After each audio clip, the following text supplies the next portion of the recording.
Welcome to the Octo Effect podcast. Joining me today is Kelly Coulter. She is a psychic medium and psychic investigator. Kelly, welcome to the show. Thank you so much for having me. Thank you so much. Right out of the gate, tell me when you first figured out that you had this ability. Yeah, so when I was younger, the very first thing I remember is having a visitation dream. So actually, it was my father who was passing away. And right at the second that he passed away, he came to me in a dream. And, when you're little, you're kind of like, that was kind of weird, right? And growing up without any kind of internet or any way to talk with other people, you kind of just tamp it down, don't really think about it too much anymore. And then usually for most of us, something down the line comes up, and it could be trauma related where you kind of get that spark again. And so for me, that was a surgery that went wrong. And so after that, my ability kind of came back. And now there's people you can talk to, you can ask other people and get information. Yeah. So I've been doing that since then. So as a child, you said, did it resonate? Did it click on, wait a minute, I can do this? Did that happen? Well, not really, I guess, because I thought everybody could do that. I thought everybody had these kind of dreams. Everybody kind of just knew things. You can ask a lot of other psychic mediums and they'll probably tell you that they felt like kind of odd, like there was something a little different. So, I mean, not really, because there wasn't anywhere to look to get information or anyone to talk to, like, a group or anything. So when was that aha moment when it really resonated and you were like, okay, and I don't know what the word is, you solved something, you came across something. What was that moment like? For psychic investigation, it was when I first started taking courses with the mentor that I mentor with, Tony Stockwell. And if you're talking about psychic investigation. Well, just in general, the ability to, I mean, you can't obviously pick the winning lottery numbers, because everybody says, "Oh, if you're a psychic, you would, No. Win the lottery." It doesn't work that way. Tell me, how does it work? How does it actually work? So, everybody has the ability, everybody has intuition. We don't always listen to it. I think for me, actually, when I'm referring back to your question, I'm a former teacher, former school teacher. And it's one of those things where you kind of just know like what's going on with the student or know when something's going to happen more than just like by reading the signs of body language or something like that. So I think that's when I started knowing more, about my abilities when I was teaching. Um, and I get a lot of information through dreams. Okay. So that's one of if my. if somebody visits you from the past in a dream, does that, because I get them all the time. I have people that are living as well as deceased that are in my dreams. Is that any kind of signal? So what I call a visitation dream is like it's more than just dreaming about a person. It's talking with the person. For me, it's when they pass, like the second they pass, they will come to me. And it could be like really random people. Like one time it was my former boss. Sometimes it's, kids that I teach. Um, it's not like normally, it's not always just like your family. So, or friends, close friends. So to answer your question, it's not just about like dreaming, about someone, or someone that like a grandparent that passed. It's almost like, it's so hard to explain. It's like you feel like you're in the room talking with them, like literally having a conversation with them. Now, as a school teacher, having this ability, obviously these kids, did they know it? Because if I knew my teacher, I'd be like, no, No. I want to get transferred. Because do you ever catch a kid cheating? Like, did you know that somebody's cheating on a test and you just kind of walk past them and say, give me that?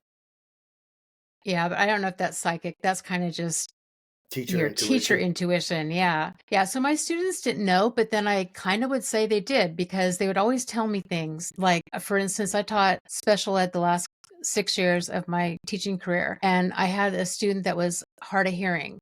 And he had, literally his one ear could hear nothing. And it was kind of, a little bit looked different. And he would always tell me, he was a history buff, and he would always tell me, I can't do anything about World War I because it gives me PTSD and Hmm. flashbacks. Wow. And he would say, I know that's how why my ear is damaged now. But he didn't know, that I was a psychic medium, but it's almost like you kind of get drawn to each other, Hmm. when you feel comfortable. So, were there any events leading up to the investigative part that were standing out to you and you were able to kind of see what's going to happen next? Or how does that work? Like, I have no idea how this works, Right. because everybody jokes, like I said before, the winning lottery numbers, you can pick the Super Bowl score, who's going to be in the Yeah, I Super Bowl. wish. If that's the case, then me and you would be having a conversation off air, because I want to know Right? who's going to go to the Super Bowl and Yeah. place my bets. But give me an example of something that really stood out that you can talk about, that everybody, or that you were like, and then boom, it came to. Okay. So I can tell you about like one of the cases where something that I kind of information that I got that came true. I can tell you that. Mm, So let me start with that. yeah. Or let me start with how we do it. So Yeah, walk me usually, through, okay, if I'm you going to can. walk you Walk me through. through from Yeah. like the second you wake up and you start this process. Walk me through that. Okay. So the way that I like to work is to have just a picture and a name if we're working on a case. Are you talking about a case or? Yes. Yeah. Okay. Mhm. Yeah. So just a picture and a name, and then just psychometrize. So that's just picking up the energy from the picture. And, some people will see images, some people will hear things, words, or other noises. Like sometimes you might hear a train in the background or cars, and feel like you're somewhere that's busy. Some people will feel things, both like tangible feeling or like in their body. Like I feel like, I've been hit on the head, something like this. Okay. Um, Now we're talking about a missing person, right? Is yeah. that okay? This is just so we clarify. So when you say you have a tangible feeling, what is that? What is a tangible feeling? So for me, it'll be like, I feel like I'm, holding an object, or I have a weapon in my hand, or something like this. It feels like I can feel it in my hands. Now, are you the role of the person missing, or are you in the role of the perpetrator? Yeah, that's a good question. Sometimes you have to figure that out. I like to go in as the victim. So, like when I say you might feel like, uh, a, a head, something's wrong with your head. You might feel dizzy. You might feel a pain in your side. You might feel like you're lost, all these kinds of things. Okay. All right. So you have the picture. You're getting these feelings, and what's the next step? This is person A that you're looking for, and so now what? So then I write it all down I have like a sketch pad. And so I put down whatever I get. So if I get words, if I get numbers, if I get, I'm not a spirit artist, but if I pick up on characteristics, if features or land or whatever comes to mind, and I put that all down on the paper. And if I have a team that I work with, and if we work as a team, then we all get together after that and start talking about what kind of things we have in common. And we always do the psychometrizing part with the picture before separate. What is And that? then the psychometry is feeling into the picture and getting Okay. all the information. Okay. Yeah. So that we're not kind of contaminating each other. And then we get together as a group and, figure out what things we have in common, what things feel real, because your human brain gets in the way and you want to make a story out of things. If I'm working alone, then I usually I'll stop after I do the first go through and set it down and then come back to it again. And it can take a long time to work on a case. If it's a missing person, you want to, recent, like it's just happened, a child's gone missing, or something like this, and you're going to want to keep working on it Mm. Of course. But if it's been a while, I like to sit with it for a while because I get a lot of information in my dreams. Now, when you say you sit with it for a while, how long of a time? Because as you know, with a missing person, it's like the first 48. You just things got to move. So how long does that Right. take? So if it's a current missing person, then I just keep going, until I feel like I'm done with everything I get. And then maybe the next day. But generally because it's new energy and it's an ongoing thing right then, you get a lot of your information in the beginning. So do you? And this is forgive me the way I'm going to say this, but do you go into like a trance of any kind, like where you're just like you're not even present? You've taken this person's whatever shape, and because you mentioned there's sounds, there's smells, there's this. So what do you like when this is all going on? So there are trance mediums, and you can work mediumistically if the person has passed, right? So you can connect with them. I do not get my information that way.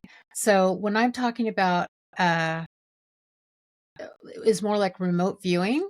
So Okay. kind of putting myself in the position to look through their eyes or to feel. So one technique is where you can put yourself in the position where they are, where the last known location. And then what do you see at 12 o'clock? What do you see at 3 o'clock? What do you see at 6? What do you see at 9? That's one way to work remote viewing. Sometimes each case is different. So sometimes you get nothing. Hmm. You get nothing. And I really feel like there's a lot of times there has to be a connection to that case. It has to, What would that connection be? it has to be of interest to you. Okay. Now, I get, yeah. when you said you look through their eyes, what do you see? All right, let's do this. Let's back up. Let's talk about an actual case that you worked on for a missing Okay. person.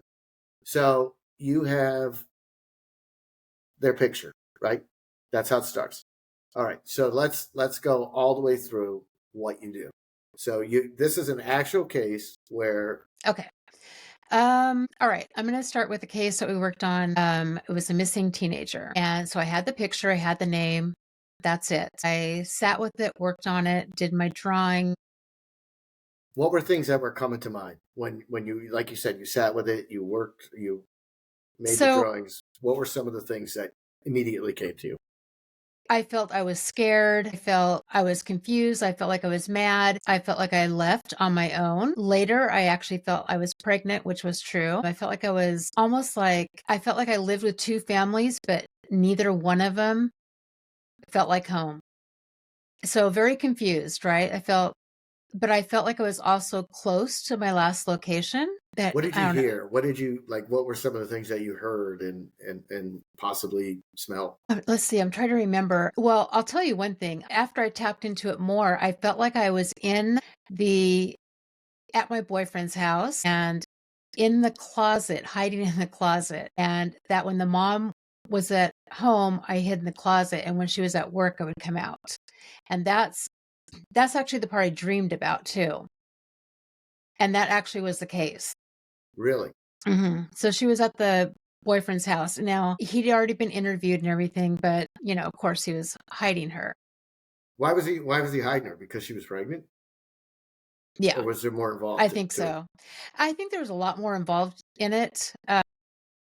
So another thing that's you do right away is kind of feel if you feel out they're alive or past. And so I did feel she was alive. You just feel all those emotions. Like you remember being a teenager. It felt like that, you Really? know. Oh, I'm Okay. so confused. I hate my mom. I hate my dad. That kind of thing. I'm scared. I don't know who to tell. So she You're was in basically love. a runaway, Yeah, and she ran away, and then but that's kind of interesting that you the whole closet thing, like that it's just weird. came out of nowhere, right? Hmm. So, and that's how this works. Thoughts, feelings, emotions come out of nowhere, correct? Yeah, Okay. pretty much. So you found her. All right, let's go one more. Let's talk one more. Let's see. I want to be careful because some of the ones I'm thinking of are current. But Okay, okay. okay, go ahead. Okay. So without mentioning names, there was a Mhm. family that I worked with that they had dropped off, the mom had dropped off the daughter at the boyfriend's house, and then she never heard from her again. And so the police were not didn't investigate it too much because this was an adult daughter, right? So with that one, I felt that I was at the boyfriend's house and there was a party. I felt like if I'm her, I felt like I was really kind of woozy, like either drinking or something like this. And I feel like there was an argument and you would hear, noises like crashes or banging or something. This is unsolved though, this case, but uh, I do feel she's deceased. And I feel Now, what makes you think that? so when I can also connect with them in spirit, which means they've passed, and get some clues from them in spirit, then, and the sister also told me that she was being visited by her in spirit after, but it's hard to explain because that's actually the one thing we get wrong a lot. Half of us will think they're alive, half of us will think they're past. And So how do you decide that? Because you work in a group, right? What's the name of the I group? uh intuitive investigators. And so, Yeah. how many people are involved in this? There's like 10 of us in there. And do you all meet at the same time? Hmm. Okay. Yeah. Yeah. And so, I'm guessing people have different views, different Hmm. opinions. And so, let's go back to the one that was in their closet. Okay. Okay.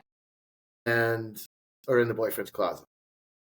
How many people in this group out of 10 saw her in the closet or thought that? Really nobody. A lot of there were so many things that the parents were saying. They felt that she could have been trafficked. We had some tips that she was in a completely different city, like, 1,000 miles apart. So it is so hard when you get tips like that. Doesn't You it might jade you? If people start saying, "Well, she's in another city," and all of a sudden your mind starts to wander, all of a sudden you see a bridge. So you're like, right. okay, maybe she's in San Francisco. And then somebody will say that she was on her way to a ski trip. Next thing here's Colorado. So how do you decipher all that information and just not go bonkers? Because I mean, Yeah. you're hearing all this stuff back and forth.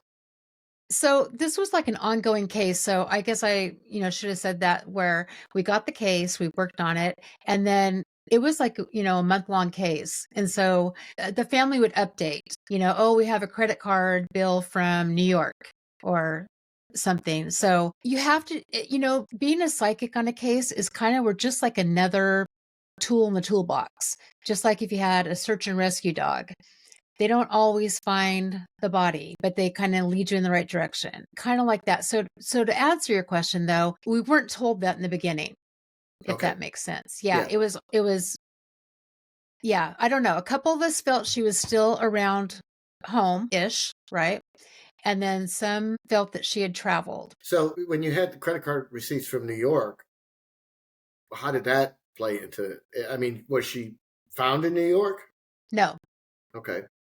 Yeah, and no, but if I remember correctly, I mean it was something that could have been it was done online, Oh, okay. so Got it. Got it. That makes sense. but I'll tell you, like, that never felt right to me. And listen, I'm wrong Hmm. a lot. We're wrong a lot, but that on that case, that didn't feel right to me. I felt that she wasn't too far away. Okay. What's one of the strangest feelings and situations that, you say when you see it through their eyes? What was one of the strangest that you experienced? Hmm. Because, I mean, it can't be easy, and you have to decipher a lot of information. Yeah, and a lot of people think they're going to like it and they don't because they don't like doing that. I always think I'm helping, right? I'm trying to think, we get a lot of families that have family members that have died by suicide. And so they want closure. Of course, they want to make sure that this is really what happened. So I think some of those are interesting because it's more of when people sometimes are not thinking clearly that you get some of these things that don't make sense. You're talking So about whether the the victim is, person that's yeah. passed, yeah. So like let's say they're drinking or they're doing drugs, then it's kind of weird to be in that space. It's kind of like nothing makes sense, or mental health issues. It just a lot of things seem weird, so you have to try to figure out what's really going on. And how do you I don't figure out that? I mean, to me, I mean, that's got to be really difficult because all of a sudden you're feeling woozy. I mean, do you feel woozy? Do you feel like you're drunk, or how does that work? You know what? For me, I do not feel as much as some people, if that makes sense. It's just more like maybe like I know I don't feel right in the head. I know, or am I, maybe your head hurts or your stomach hurts, but not pain for me. Some people do. Yeah. So, this case that you were just talking about, uh, so it was a suicide. Am I correct? Yeah. And the person was missing, or did they just want closure as to why did they commit suicide? Yeah. Yes. And almost always the answer is, it's not cut and dry. It's not the last thing that happened. I think that's why people think, well, they were happy or, everything was going fine. It wasn't that big of a deal. They were fighting with their boyfriend, but it's almost always just, the last thing that happened is. So, can you talk about this one? Can you talk about what the last thing that happened was that made him go that route? With the one I'm talking about, it was drug related. Mhm. Okay. So Wouldn't that be getting, obvious with the, when they find the person? that's not how the person passed Okay. ish. Okay. Yeah. It's just, that's where the confusion was. Okay. So About they passed away, and the parents, family members wanted to know why or how. Which was it? Was it they wanted why or how, or both? if it truly was a death by suicide. Okay. All right. As opposed to maybe a murder or no. Yes. Okay. All right. And the outcome, what was it? We did feel that it was that this person passed by their own Good. hands. Okay. All right. So then after you do this, do you have to wind down somehow? I mean, that's a lot going on. So what do you do to relax? Because I would think that your mind is nonstop. I mean, mine, I'm not a psychic, but my mind never stops. I cannot imagine. Like, you're probably getting flashes every 5 minutes of something, or do you have to get into that mindset? Both. I mean, it really depends. Yeah, when I'm in it, I'm on it and going. And it's like I say, I sometimes take it to bed with me and then I have the dream. Sometimes I'll set the intention, can you help me? Can you come to me and give me information? So what do I do? I usually uh, read a book, change the topic, watch TV. A lot of people do things that are really, uh, sound more therapeutic. But for me, it's just kind of getting out of that space like you were talking about. So what other situations have you been able to use this ability other than obviously the the missing person investigations? What other things do you use it for? Well, I do psychic readings, for people. Okay, So people will book with me, and the psychic readings are past, present, future, relationships, finance, health, um, legal, things like that. what's your track record? How good are you? What's your win loss ratio? Are you above 500? I have a lot of repeat customers, Okay, but but all right. So in that reality, when people say psychic, they envision this woman on TV at 1 o'clock in the morning. What was her name? I can't remember her name. Lady something or other.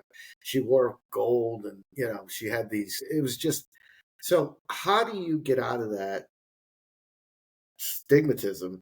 it's Is that the hard. right word? It's hard. Stigmatism, is that a Yeah. word? I thought that's what's wrong Yes. with your eye. It's stigma. Oh, that's astigmatism, right?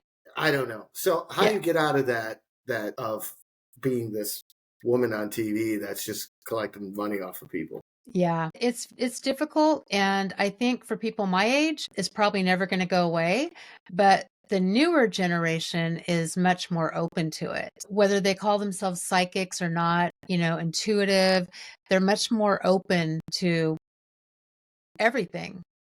Mm. So hopefully they'll change it, and I think it is gonna change. I feel like down the road pretty quickly here, there's going to be more acceptance. Kinda with things that are going on right now, you know I think that people do accept it. I think obviously there's the people that don't, that are skeptical about it. Course. But if you have a pretty good track record and you have people coming back to you, what, like, I guess my question is, does everybody have this ability? Yeah.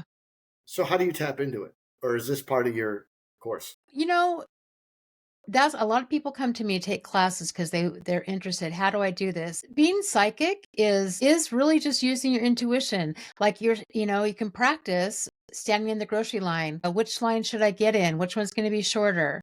I mean, I'm 50-50 on that one. I keep getting the one that's wrong, but that's kind of how you can practice if you want to. It's like a muscle. You kind of just build it. Not everybody wants to be psychic. Not everybody wants to do these things, but you are.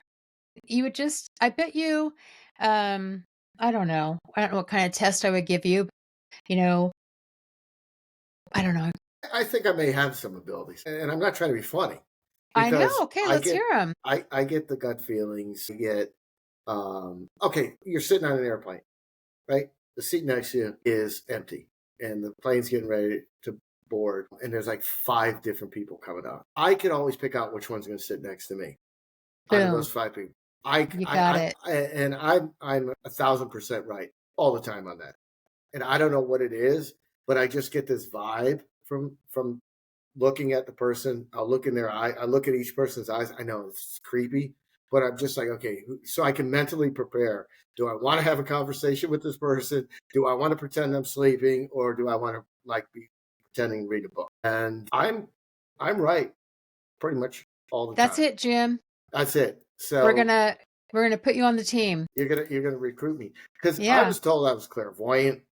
Yep. I was able to. You remember Mash? You remember the show Mash? Okay, remember Radar? He would be able to. Choppers are coming or this. I People used to call me Radar because I was able to say, you know, whatever, this is going to happen, or let's just wait it out because I really feel that this is going to happen. Examples I can't off the top of my head anymore because I don't really use it anymore to my knowledge. I mean, I still will be able to kind of figure things out. But is that just common sense or is that kind of just the intuition? Because you It's get that gut feeling. mhm. It's like you said, the the key is looking in the eyes. That is a big helper, and it is. You get that gut feeling. It's not just, Okay. So let's say there's a relationship. I know within a 5-minute conversation if this is even going to fly. Like this person I could know nothing about. And there's like keywords. Now it's obvious if they're a psycho and they're, right. whatever. You can figure that out. But in other cases, I've had the ability where I could just right off the bat just go, nope. Like I see their facial expressions. I see the eye squints. I see all kinds of things. And recently I just started reading on body language and how to read through body language. Do you use body language as a tool? So I have a mentorship where I invite different experts on just for that very reason. So of course, the body language that you read, just being a person looking, you can tell someone's upset, mad, whatever, anxious, afraid, lying. But I think, like I said before, in the psychic investigation part, that we should be like a tool, but we should also have all these other things in our toolkit. So body language, not more I've studied it, but I'm not an expert. But I'll have on like forensic handwriting analysts, right? Which is super interesting so that we can know like some of the things if we saw a handwriting sample, because that's actually another way you can psychometrize is by looking at the handwriting of somebody and picking Okay. up information from that. Now, I had read that if you do a mixture of cursive in print, you're psychotic. Because that's what I do. I do a mixture of caps, like, you know, whatever the word, but I'll do like a small E, but it's a capital E, and a small A, and somebody made a joke. They're like, that's a trait of a psychotic. And I actually Googled it, and it's like, yeah, that's one of them. But so when you talk about the handwriting analysis, tell me a little bit about that. Well, if I guess, let's say, look at the JonBenét Ramsey case, Right. Okay. right, with the Perfect. letter. So, I still think it was the mom. That's all I'm saying. man, I keep switching. Really? Because here's the thing with that case. So the girl goes missing, and there is a note at the bottom of the stairs, correct? Hmm. And the investigators found that the legal pad itself and saw that, that it was written in the house. They did the analysis, and it came out to be very close to the mom's. Am I right on that, or am I not? I guess, yeah, I don't know who did the forensic analysis. Was it? I watched a documentary on Netflix, so I know, me too. And so the person that I had on does not believe it was the mom's handwriting. So when you said the person you had on, what do you mean? A handwriting expert, Okay. forensic handwriting expert. Okay. So who do they think it is? I mean, is it somebody? They were just ruling out who it wasn't, I Okay. guess. So it wasn't. They ruled out the mom. They ruled out the dad. But if you Now, look at it, it does look like the mom's handwriting. right. What about It the brother? does. What about the brothers? Nobody I mean, says anything about the brothers. Like, I didn't even know she had siblings. well, I mean, he was little though. I mean, kind of young. He's gonna write a 3-page letter, No, or no, no, no. I'm thinking, this is my philosophy on this. I know we're going off the rails here, but no, I love it. this is my thought process. I think, disclaimer here, I'm not a paid, attorney, forensic, whatever. My thought is, and this is just one theory, is one of the kids killed her. The mom covered it up. He killed her Sure. by mistake. By mistake. It wasn't, but then all of a sudden, because here's this poor girl. They find her body in the basement, right? Tied Hmm. up in a blanket. Now, the police, when they came to her house, they told the father, go look downstairs. Why wouldn't they say, Dad, Mom, you sit here, we're gonna scan this house? The dad is the one who found the body. How did he know right to go, where to go? And all of a sudden there's a broken window, there's a suitcase there. To me, it looked so set up.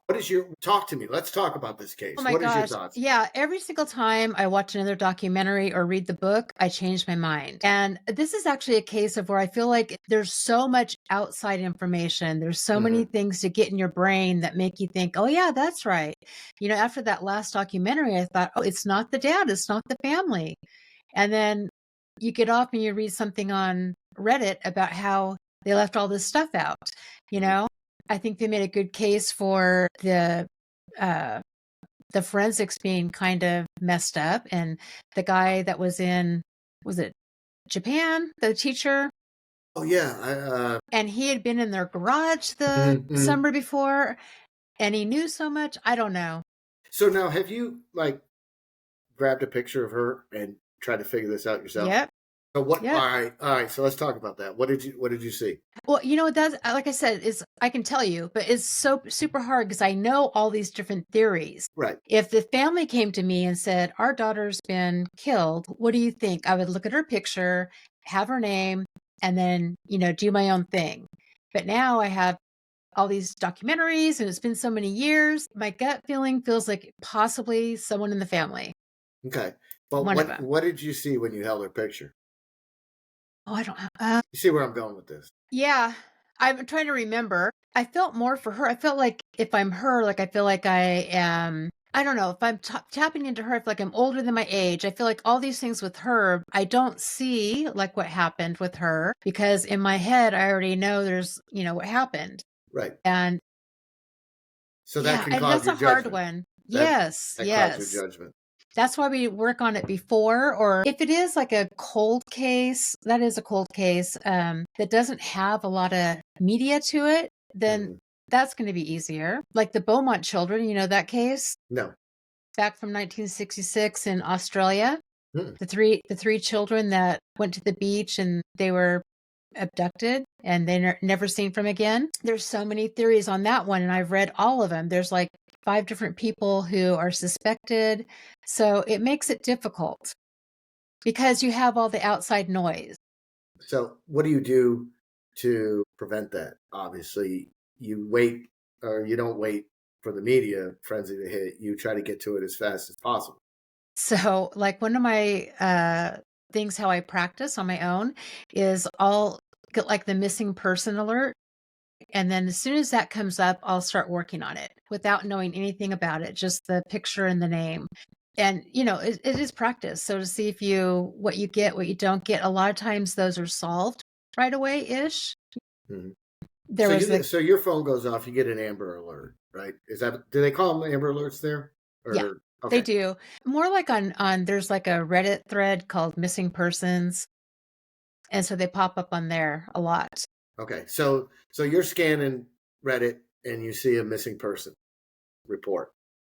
Do you like, does your mind take you to one specific one, or do you just randomly pick one? If I'm practicing on it working, it has to be current. Okay. So, like, you remember the gal that just went missing in Los Angeles, Yeah. Hannah Kobayashi? Yeah. What So we were what happened with that one? I don't even remember. so she was found in Mexico. Oh yeah.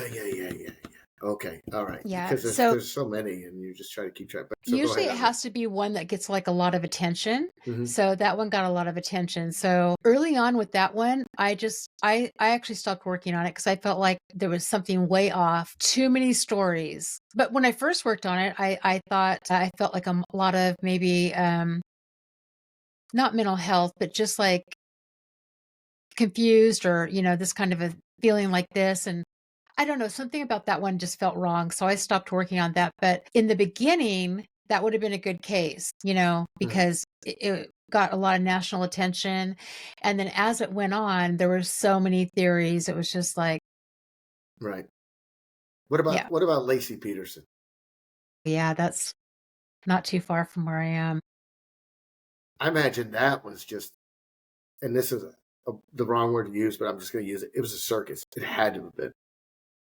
But see, here's the thing. All right, when you talk about intuitions and that, because I watch a lot of these documentaries. So Yeah, I was watching this documentary on, I don't know what it was called, but it was on Netflix. It was a father or a husband that ended up killing the 2 kids and the wife. I think it was called American something. I don't know. But when they were, when the cops first came to the house, and I think he was shirtless and he was in the kitchen and he was yep, just, I said right away, I'm like, I turned to my dog and I'm like, he did it. He killed them and he hid the bodies. Just because I saw I'm getting like chills right now talking about it, see? but I was looking at it and I watched his movements. I watched his body language, the way he was talking, his cadence, all this stuff.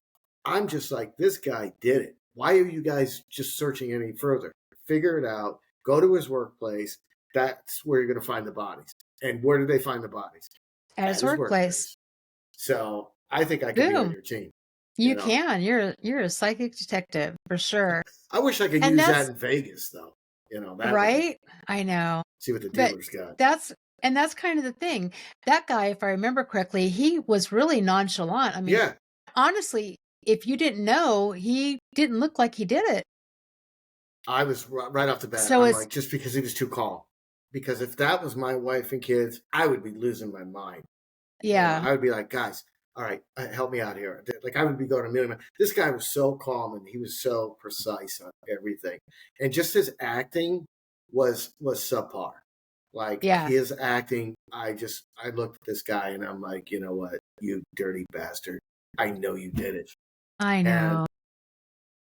so, is like that feeling that I had Yep. when I was watching it, is that something that you get this, this overwhelming emotion, Yeah. and you feel it like you almost want to just scream out, "He did it." So everybody has this ability, correct? Yeah. You said that before. Yeah. And to work on it, you want to go to the grocery store, you want to figure out what line to pick. I think there's a lot of people out there, obviously, because they're like number one podcasts or true crimes. And Yeah. I think a lot of people have this ability. And I think maybe they'll shake it off and go, nah, it's just coincidence. But see, I can watch 48 hours. I can watch Yeah. Dateline. I can watch all these, and I have that solved in like 3 minutes. And And that's a good way to practice. yeah, But you can already do it. I was watching a Dateline with somebody, and I turned to them and I said, "The mom did it." No, wait, the mom didn't do it.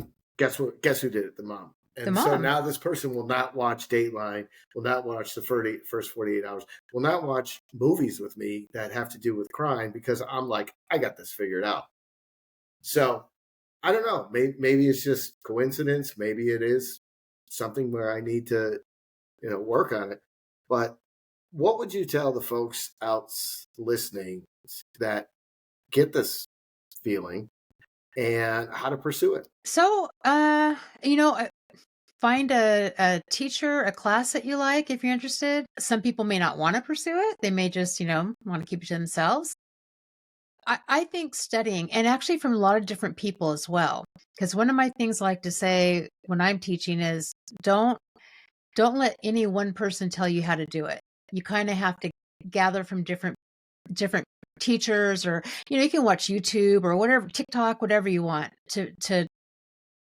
to kind of practice and learn about it. There's, like you were saying, you were asking me things that sounds like you already know. Clairvoyant, the Mm. feeling, you just knew, things like this. So it's not as weird as it used to be. There are, and you're not alone, right? I mean, it's not like back in the day when I was in high school or whatever, where there was nobody. So when you were in high school, you knew you had this ability, right? Yeah, I mean, I still had all those dreams and that, but it's like you just kind of want to, well, I didn't know that was weird. Hmm. And then you just want to not be weird when you're a teenager, right? So you don't really Did you tell any of your friends that you think you may have this know. ability, or no? You were like, they're going to lock me up and put me in a loony bin. I didn't really know what it was. Mm. I didn't really, and I would also see spirit, and I was always terrified of the dark. Mm. And because I would see people, but I thought they were real people, like in the house. So there was one time I was pretty sick, and was laying in bed, and at the foot of my bed was my uncle who had passed 10 years ago. But he was I like to this day I look at and I could tell you exactly what he was wearing.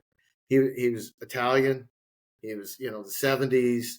I remember him most down here in Florida. He was wearing white pants, a pink shirt, and a blue blazer. And I remember him saying everything's going to be okay. And then it was just gone. And I was like, okay, is it my fever? Is it the sickness? Is his mind playing tricks on me? And I mean, I saw the ring he wore, his pinky ring. All right. And all this stuff. And he used to do this like nose twitch, and he was doing it. Yeah. And like, I remember it like it was yesterday, but yet there's Right? things that I can't remember from my childhood. So how I can remember every single detail on this, and I know my childhood was a ways back, but there's still things in my childhood that I may have blocked out. I don't know, but things like this, they snap. And those are the ones that I call like the true visitation dreams, because I was 12 when my dad died, and I'm 58 now, and I remember it like it was yesterday. Hmm. Hmm. And just like you're saying, I can remember every single detail about the conversation.